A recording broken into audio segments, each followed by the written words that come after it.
Buenos días, muchísimas gracias a todos por haber venido. Gracias a los que estáis en streaming. Espero que no haya algún problemilla porque nos han comentado que parece que hay alguna cosita que no se ve demasiado allá, pero parece que va funcionando. Sí que quiero comentaros a los que estáis en streaming antes de empezar la sesión que no hay posibilidad de que nos hagáis preguntas en directo. Por lo tanto, lo que sí os voy a rogar es que me enviéis las preguntas a mi correo electrónico, que estaré encantado de responder.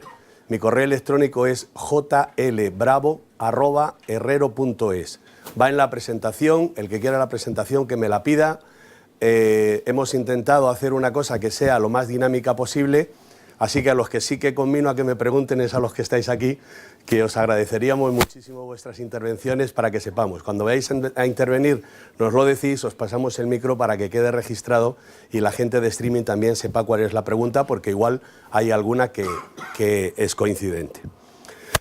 Bueno, realmente la pregunta es, o hay una serie de preguntas, ¿en qué cambia el sistema de marcas? Si afectan esta reforma a las marcas que tenemos, cómo se registran, si es que hay algún procedimiento necesario, cómo es la utilidad o cómo es el uso de la marca, si es obligatorio seguir usando la marca o no, como era obligatorio hasta ahora, y qué supone el procedimiento administrativo de nulidad y caducidad. Todo esto lo iremos desarrollando a lo largo de, pues espero que no sea demasiado largo para no cansaros, pero bueno, yo creo que como mucho en una hora hemos terminado, para no daros la lata. ¿Por qué cambia el sistema de marcas en España? Bueno, había una petición de la industria en Europa para que se cambiara el sistema de marcas y hacerlo lo más igualitario posible. ¿Por qué? Pues porque muchos exportadores, y a vosotros os habrá pasado, se encontraba con que el requisito de marcas, por ejemplo, para instar una nulidad o una caducidad, era muy sencillo en algunas jurisdicciones, muy difícil en otras. Por lo tanto, se creó un grupo de trabajo que se dedicó a formar o a configurar lo que se llamó paquete de marcas, que esto es algo que se hizo aproximadamente en el 2012, y empezaron a trabajar en dos direcciones, en la dirección de una directiva y en la dirección de la modificación del reglamento de marca comunitaria, que como sabéis es del año 96, aunque fue un poco modificado en el año 2009. Bien, pues finalmente a donde se llegó fue a la directiva, que es la directiva de 2435, la 2015, del 2436, perdón, del Parlamento, y al reglamento de marca comunitaria, que de alguna manera son los dos grandes pilares en donde se va a basar el sistema marcario dentro de toda Europa. Toda Europa va a tener que acogerse, va a tener que cambiar su legislación para intentar armonizar cuáles son los derechos que tenemos en el resto de Europa. Todo esto da lugar a la publicación del Real Decreto Ley 23/2018, de 21 de diciembre, que como sabéis tiene 3 fases de entrada, si no lo sabéis os lo digo, 3 fases de entrada. Tiene una primera fase de entrada que ya está en vigor, que fue el 14 de enero del 2019, una segunda que no sabemos cuándo será, porque es cuando se apruebe el reglamento, con lo cual pues no sabemos cómo se va a modificar y cómo va a ir, y una tercera fase que será a partir del 14 de enero del 2023. Todo esto sin perjuicio de que, como muy bien nos ha contado Pablo, las asociaciones profesionales, el Foro, Andema y alguna otra asociación, estamos intentando, o se está intentando, que en la ley que dará carta de naturaleza al Real Decreto Ley se incorporen algunas modificaciones. Yo creo que la más importante de todas es intentar una doble jurisdicción en la nulidad y la caducidad, pero bueno, de esto casi mejor que mi experiencia, y llevo unos cuantos años en esto, es que cuanto más futurible te haces, más impredecible eres. Con lo cual, esto es como lo de la carta del tiempo, ¿no? Y va a entrar una borrasca por aquí, bueno, pues entra por el otro lado. Pues esto es más o menos lo mismo. Con lo cual, de cosas de futuro vamos a hablar poco o prácticamente nada. Vamos a hablar de cuál es la situación actual y cómo funciona. ¿Esto afecta a las marcas registradas actualmente? Pues no, realmente no las afecta directamente. ¿Cómo las afecta? Pues indirectamente, porque sí que hay un procedimiento, de esos de los que van a entrar en vigor que no sabemos cuándo, que es importante, que es el procedimiento de oposición. Dentro del procedimiento de oposición va a ser necesario acreditar el uso cuando la marca tenga más de 5 años desde el momento del registro. Por lo tanto, para eso sí va a ser importante, de momento no sabemos cuándo entrará, pero es que además lo importante de todo esto es que no sabemos exactamente cómo va a configurarlo la oficina española. Entendemos que dado que todo se basa, como os decía al principio, en esos dos grandes pilares, la directiva y el reglamento, probablemente harán lo mismo, pero como os he dicho que no voy a hablar de futuribles, no voy a decir cómo será. Lo cierto es que lo que sí es aconsejable es ir preparando en todas las marcas que sean importantes para nosotros y que consideremos que vamos a utilizar para oposición, para procedimientos de oposición en defensa de nuestros derechos, tengamos ya marcados y configurados, preparados algunos dosieres con el uso de la marca en relación con los productos y servicios que quiera que sea y claro, mucho más importante en el caso nuestro, en el caso de las marcas renombradas, documentos que acrediten cuál es el renombre de nuestras marcas. Y esto hay que intentar tenerlo y hay que intentar tenerlo por lo menos una vez al año. Una vez al año al menos hay que intentar tenerlo. Esto es una recomendación. No dice nada la ley al respecto, pero si yo presento una documentación que acredite el uso hace 2 años, pues ya tengo ahí un año tontorrón, aunque con hacerlo en los últimos 5 años me vale, y ocurre lo mismo con el renombre, es decir, siempre pueden decirte, bueno, es que el renombre no está acreditado para los últimos 6 meses. Bueno, pues no, mire usted, aquí está lo último que hemos hecho. La obligación de uso, por tanto, queda reforzada con esto que os estoy diciendo de la oposición. En cuanto a la nulidad y la caducidad, como va a haber un procedimiento que va a ser un procedimiento administrativo, pues probablemente esta nulidad y caducidad vaya un poquito más rápido de lo que va ahora mismo en los juzgados y tribunales, que sabéis que bueno, pues hay algunos que tienen tal atasco que se puede demorar un pleito pues incluso hasta 3, 4 y 5 años. Así que, bueno, pues es importante saber que este procedimiento administrativo, del que sabemos poco, pero el que más sabe es Rodrigo, y luego os hablará de ello, este es el procedimiento que nos va a facilitar un poco más el conseguir la nulidad o la caducidad de una marca que nos esté molestando, que nos esté estorbando. Y por último, se modifican un poquito los derechos del licenciatario.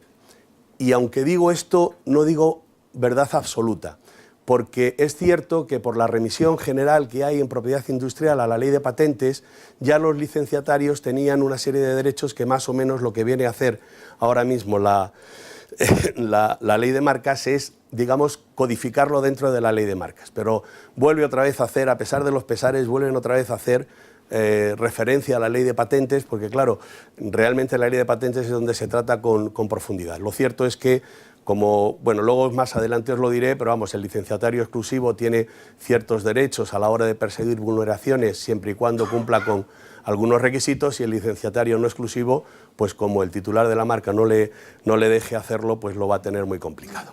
Bien. ¿Cómo se registran las marcas? Esto voy a pasar muy deprisa porque realmente sabéis que ahora mismo las marcas,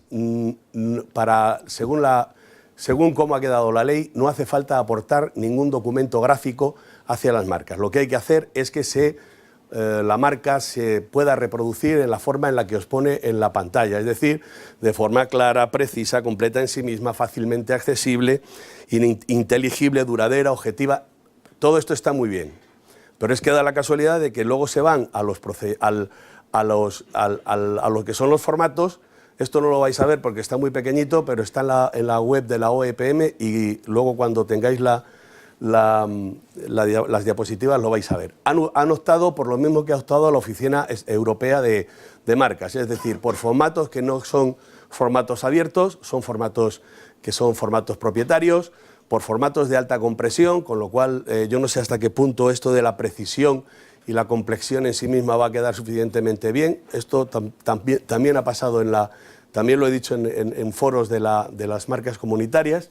Yo creo que va a haber algún problema de coordinación, sobre todo en las marcas audiovisuales, porque son las marcas, digamos, más complicadas, las más nuevas de todas con las que nos vamos a encontrar. Pues estas marcas más nuevas son las que realmente nos van a dar más problemas, ¿no? No quiero tampoco cansaros con esto porque esto es largo, y lo que sí que voy a hacer va a ser hablaros de las modificaciones. Mirad, se modifican 48 artículos y 2 disposiciones adicionales, es decir, en total 50 preceptos. Y además incorporan 3 artículos nuevos, con lo cual, digamos que el cambio que sufre es bastante importante. Siempre se pensó si hacer una nueva ley o parchear la existente. Mi opinión es que los parches suelen dar muy mal resultado. Y después de leer cómo ha quedado el Real Decreto, pues en fin, hay algún parche hay algún sitio donde chirría la conexión del parche, ¿no? Esto es lo que suele ocurrir. Pero bueno, de todas maneras, lo importante es que tengamos en cuenta que no se ha hecho una ley nueva de marcas, porque parecía que era un poco más sencillo el llegar a un acuerdo simplemente introduciendo determinadas modificaciones. Los cambios más importantes en la ley, y este sí que nos interesa, es la configuración o la estimación de lo que es una marca renombrada. Sabéis que tradicionalmente en España ha habido 2 grandes corrientes. Una corriente que hablaba de que las marcas renombradas eran todas marcas notorias y renombradas, y otra que establecía una diferenciación entre marcas notorias y renombradas. Pero es que luego dentro de estas 2 líneas había a su vez otras 2 líneas. Había una línea que decía que la marca notoria era la que era conocida pero no estaba registrada, y la renombrada, perdón, al revés, notoria era la conocida y registrada, y la renombrada era la conocida no registrada. Total, que esto era un galimatías tremendo. La redacción de la ley 17 anterior vino a establecer claramente que era notorio, es decir, lo conocido en el sector, y renombrado lo que conoce el público en general.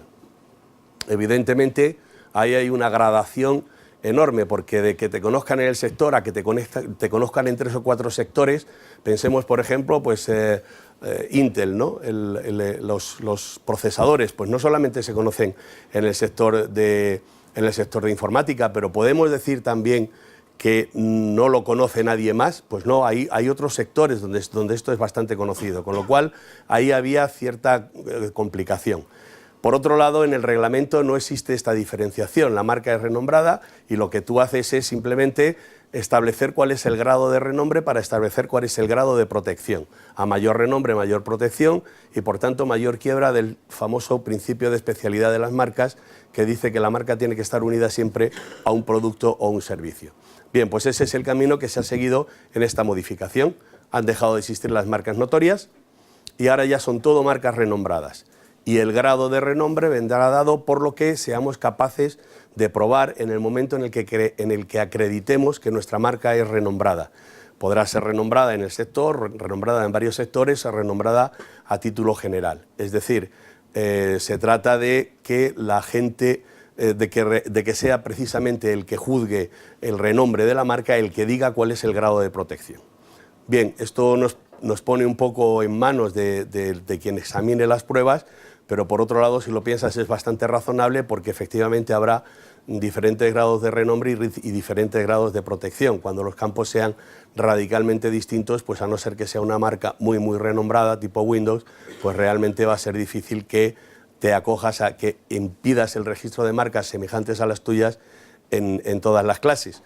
Eso sí, siempre y cuando no lo estés intentando hacer, como siempre, de mala fe, intentando aprovecharte de la fama ajena. Es decir, todas estas cautelas que existían para las marcas notorias y las marcas renombradas siguen absolutamente vigentes. Estamos pensando en alguien que de pronto se le ocurre que una marca maravillosa es Renfe y que la va a poner para los trenes eléctricos de su hijo, que es un juguete. O sea, que pensemos que efectivamente esto pues va a quedar bastante razonable de esta manera. La legitimación para solicitar el registro, hasta ahora siempre ha habido determinadas necesidades, había que cumplir determinadas cosas. Tenías que ser nacional español, perdonadme por la voz porque tengo una voz absolutamente de cazallero, juro que no estuve anoche de juerga, pero tengo un catarro impresionante. Bueno, os decía que hasta ahora siempre se ha pedido que el titular cumpla algún requisito, que sea nacional español o nacional de la Unión Europea o nacional de un Estado que nos reconozca, de un tratado donde estemos. Bueno, esto se ha acabado. La legitimación es universal Y ahora viene la pregunta que me hace mucha gente, ¿para las comunidades de bienes también? Porque es que hay mucha gente que intenta registrar con comunidades de bienes marcas y no les han dejado. Pues todavía no lo sabemos. Vamos a ver cómo funciona el reglamento y vamos a ver, porque realmente lo que dice la ley es que habla de cualquier persona física o jurídica con personalidad jurídica. Claro, todos sabemos que las sociedades civiles irregulares, bueno, todos no, algunos sí saben que las sociedades civiles irregulares no siempre tienen una personalidad jurídica propia y entonces, bueno, pues ahí seguramente es donde vamos a tener algún tipo de cuestión. En la representación no se ha hablado antes, los dos puntos básicos de esto es que sea clara y precisa y que además sea reproducible. Por eso es por lo que la marca olfativa no se va a admitir de momento. ¿Por qué? Porque todavía nuestro sistema técnico no ha llegado a la capacidad de que un olor pueda reproducirse en cualquier momento. Es decir, lo que quiere decir la ley es, si yo quiero saber si esta marca está registrada, yo tengo que tener acceso a cómo están registradas las marcas para saber si lo está o no lo está. De tal forma que, bueno, pues, hombre, con la excepción quizá de las marcas sonoras, que como puedes hacerlo en partitura y a no ser que sepas solfeo, lo tienes complicado, te tendrás que buscar a alguien que te lo haga, lo cierto es que lo que se exige con esto es que cualquier persona sepa lo que está registrado a fin de no copiarlo o no encontrarse con una oposición en un momento determinado. Vamos a tener un problema, sobre todo las agencias y los despachos de propiedad industrial, a la hora de hacer la vigilancia de las marcas sonoras, de las marcas audiovisuales y de las marcas de movimiento. Hay una serie de marcas nuevas, les llaman nuevas, pero no son nuevas, la marca de posición, la marca de patrón, que son marcas que de alguna manera ya estaban en el mercado pero no tenían el reconocimiento. El reconocimiento parcial viene a través de una instrucción de la Oficina de Marcas Europea, donde hay una nómina de muchas marcas, precisamente a causa de o por culpa de estas modificaciones legislativas que, como os digo, también se han introducido dentro del reglamento de la marca comunitaria. Bien, en cuanto a las prohibiciones absolutas, hay una especial protección a las especialidades tradicionales garantizadas, a los nombres tradicionales de los vinos y a las obtenciones vegetales. Fijaos, no existe una definición de lo que es propiedad industrial. Hay una definición de propiedad industrial en el Convenio General de la Unión de París que lo que hace es hacer una definición por objetos que se cubren. Por lo tanto, se cubren pues estas cosas que en principio deberían de estar protegidas, como estaban en la anterior redacción de la ley, en la protección de otros derechos de propiedad intelectual industrial que no estén recogidos dentro de la ley. Pero en esta ocasión ya se pone expresamente. En las prohibiciones absolutas perdón, se recoge expresamente que no se puede parecer la marca a un nombre general de las especialidades tradicionales, a un nombre conocido de vino o a una obtención vegetal, según en el sentido en el que se entiende a través del Reglamento de Obtenciones Vegetales de la Unión Europea y de nuestra propia Ley de Obtenciones Vegetales. Con lo cual, ahora ya sí que digamos que está bastante claro esta definición, pero es que además también a las denominaciones de origen protegidas y a las indicaciones geográficas protegidas también tiene un refuerzo esta protección, que es una de las prohibiciones absolutas, porque en una prohibición relativa del artículo 9.1.4 lo que dice es, oiga, y además el titular de alguien que lo que tenga hecho sea simplemente una solicitud de inscripción de denominación de origen o de indicación geográfica protegida, lo que esta solicitud, si es anterior a la solicitud de marca, habilita al titular para presentar una oposición. Es decir, que hay una protección un poco más especial en esta cuestión. También es importante que sepáis que ha desaparecido en la redacción de la ley ha desaparecido aquella marca que se configuraba a través de determinados signos genéricos, pero la conjunción de estos signos terminaba dando un signo que no era genérico, que era un signo que era perfectamente apropiable sin ningún problema y por tanto pues vamos a ver cómo se resuelven estos casos, porque hay muchas marcas que efectivamente palabra por palabra la marca no tiene una capacidad distintiva en sí misma, pero luego al juntarlas todas sí que adquiere esta capacidad distintiva. Imagino que nos iremos precisamente pues al artículo 4 probablemente, donde se define lo que es la marca. Pero bueno, esto ya digo que como no voy a hablar de futuros, pues esto es lo que hay. Bueno, lo que viene ahora ya os lo voy a decir un poco más deprisa, porque estos son otros cambios. No quiere decir que no sean tan importantes como los que hemos visto, pero es que son muchos. Y entonces simplemente quiero deciros que cambia la legitimación para oponerse. Cambian algunos de los derechos conferidos por el registro. Antes solamente se otorgaban derechos sobre la marca en el tráfico económico. Ahora directamente hay el derecho sobre la marca directamente, luego también sobre el tráfico económico de la misma, pero antes era solo sobre el tráfico de la marca, el tráfico económico donde se utiliza la marca, ahora es sobre la marca en sí misma. Además se prohíben las siguientes cosas. Se prohíbe el uso inconsentido de una denominación social. Sabéis que en una de las disposiciones adicionales anteriores lo que se decía era que cuando fuera la marca renombrada era cuando estaba protegido. Bueno, pues ahora también se puede prohibir directamente en el mismo texto de la ley, y el uso ilegítimo en la publicidad comparativa. Aquí no me voy a extender, pero sabéis que esta es una cuestión que no es nada pacífica, porque las publicidades comparativas aquí no nos gustan nada, no estamos nada acostumbrados a los procedimientos de publicidad comparativa de países como Estados Unidos o como Inglaterra, y entonces está todo como bastante centrado. Se prohíbe expresamente dentro de la ley de marcas, que antes no estaba prohibido. Se separan algunas prohibiciones, por ejemplo la de las etiquetas, los marbetes, los envoltorios. Todo esto antes estaba dentro de los derechos, dentro del ius prohibendi que tenía el titular del derecho de marca en un mismo artículo, y ahora se han hecho artículos diferentes para que quede todavía más claro que esto es así. Y además también se prohíbe se puede intentar prohibir que haya mercancías en tránsito en puertos españoles, siempre y cuando tengamos luego nuestro derecho en el país de origen, de destino, perdón, a oponernos al registro de la marca. Con lo cual, esto también es una vieja reivindicación, porque había mucha gente que se aprovechaba de que las mercancías en tránsito podían funcionar sin ningún tipo de problema en los puertos europeos, y eso les daba una gran facilidad a las grandes compañías que se encargan de la distribución de material falsificado, pues para trabajar en otros países o incluso meterlo a través de fronteras colaterales a la Unión Europea. Más cambios. Bueno, tenemos, otra vez ha vuelto los derechos conferidos por el registro. A ver si baja esto. Vale, ahí. Esto es lo mismo que teníamos antes. Los límites de los derechos. No te puedes oponer a que una persona física, utilice su nombre. Esto antes no estaba expresamente recogido que era persona física, de tal manera que parecía que las denominaciones sociales, las compañías también tenían derecho a que nadie usara su nombre. Y entonces no quedaba demasiado claro. Bueno, pues ahora sí. Esto siempre y cuando se haga sin que esto suponga una exención para responder por acciones de violación, y siempre que se haga de acuerdo con las normas del tráfico leal y de la competencia leal dentro de los parámetros en los que están previstos dentro de las leyes y las costumbres, con lo cual realmente tampoco cambia demasiado.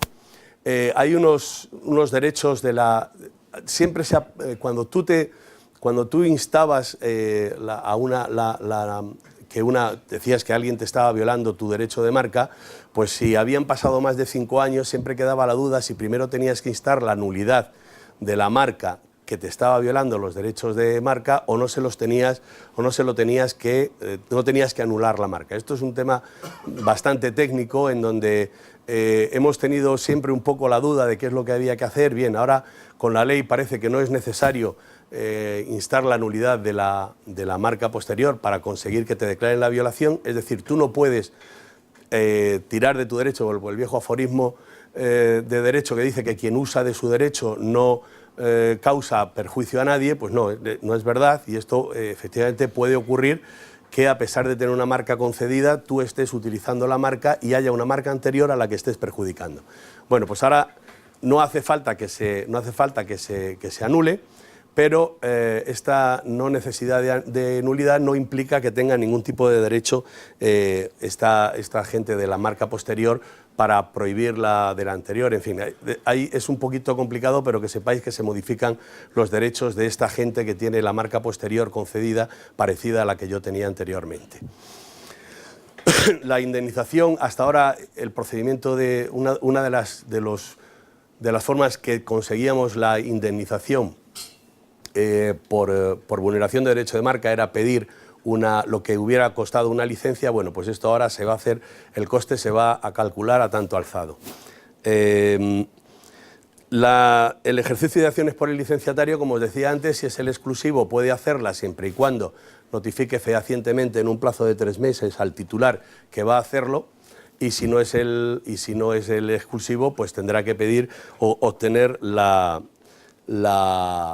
autorización del titular. Pero sí es cierto que cualquier licenciatario puede intervenir en un pleito de violación para que también le reparen el daño que se haya producido con la violación de la marca.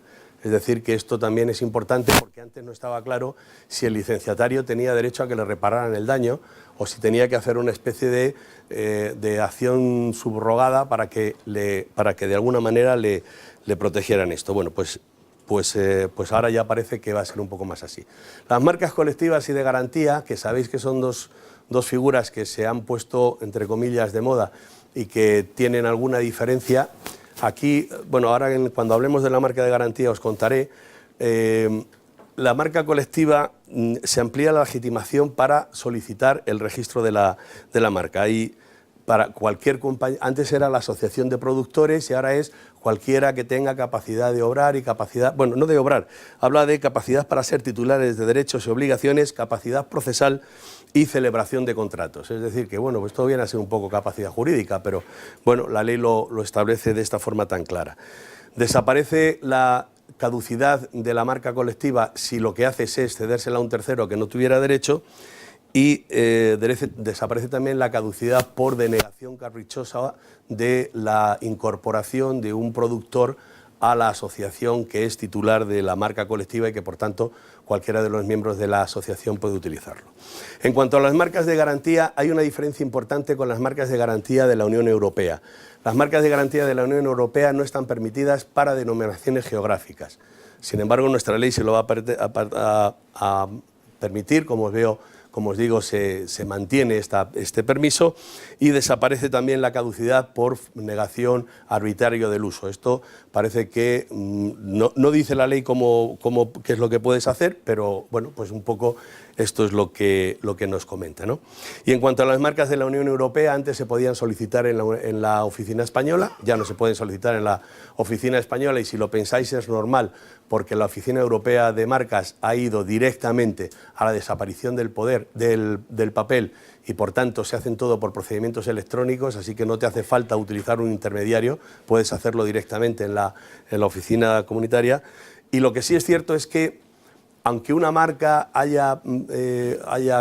pues esté caducada o esté como sea, si tú intervienes para obtener la nulidad de esa marca, o sea, imaginaos una marca que haya sido renunciada por su titular. Bueno, pero tú crees que esa marca era anulable, tú puedes instar la nulidad de esa marca, incluso siendo una marca que ya no tenga vigencia.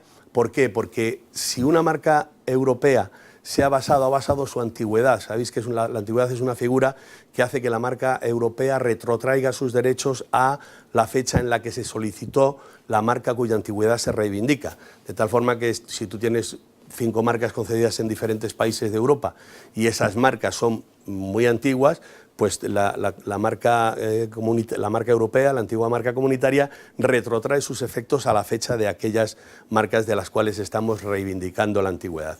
Bueno, pues ahora se puede instar la nulidad de la marca, incluso aunque no tenga vigencia, precisamente para esto, para intentar acabar con la antigüedad de una marca de la Unión Europea. Los cambios a futuro, como os he dicho, son básicamente la renovación. Cuando sea una renovación total, va a ser suficiente con el pago de una tasa.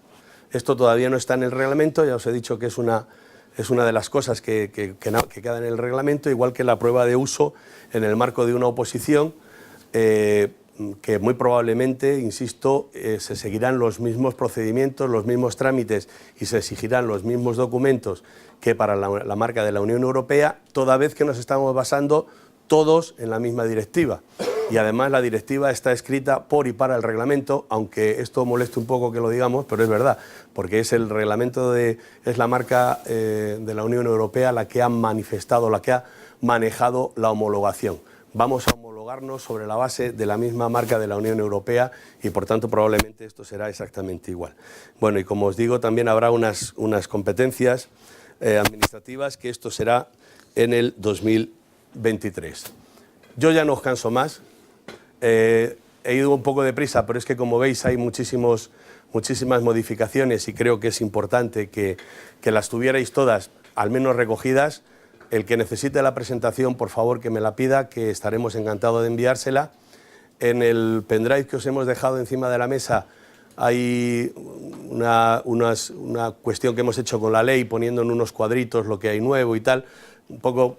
Vaya, por si estáis trabajando con la ley, normalmente que os resulte cómodo ver con un solo vistazo cuáles son los artículos que han cambiado. No me ha dado tiempo a decir qué era exactamente lo que cambiaba, pero bueno, luego se puede con los cuadritos de estos se pueden trabajar. Muchísimas gracias por vuestra atención y os dejo con Rodrigo, que os va a hablar un poco del procedimiento de caducidad, cómo se va a articular. Muchas gracias.